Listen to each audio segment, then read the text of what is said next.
Masih ingat Cakrakan? Dulu hits karena lagu Harus Terpisah. Kini viral ikut American Got Talent. Nama Cakrakan dulu melambung setelah sang penyanyi merilis single lagu Harus Terpisah. Lama tak disorot, kabar terbaru Cakrakan kini terungkap. Cakrakan mendadak viral setelah mengikuti audisi American Got Talent. Saat sedang live Instagram, Cakrakan membenarkan bahwa ia ikut audisi American Got Talent. Cakrakan mengaku ingin bisa berkembang dengan mengikuti ajang pencarian bakat internasional. Ya, kemarin saya habis ikut audisi AGT.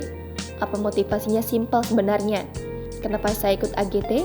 Saya ingin berkembang saja, ujar Cakrakan, dikutip tribunnews.com Senin 3 April.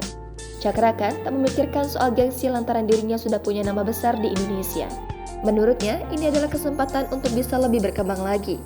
Keputusan Cakrakan untuk ikut audisi America Got Talent karena ingin mewujudkan keinginan almarhum ayahnya. Dikatakan Cakrakan bahwa almarhum ayahnya sangat ingin melihat dirinya tampil dalam sebuah kontes atau kompetisi. Alhasil ketika ada kesempatan audisi di Amerika, ia tak mau menyia-nyiakan hal itu.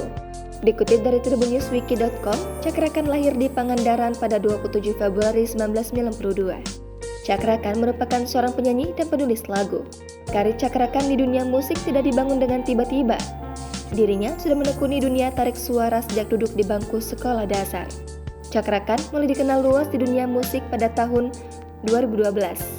Namanya melejit melalui single Harus Terpisah. Terlebih, ia memiliki suara berkarakter khas. Bermodal suara serak-serak basa yang ia miliki, namanya pun semakin melambung di dunia musik Indonesia. Berselang 1 tahun, Cakrakan merilis album pertamanya. Album tersebut bertajuk namanya sendiri, Cakrakan.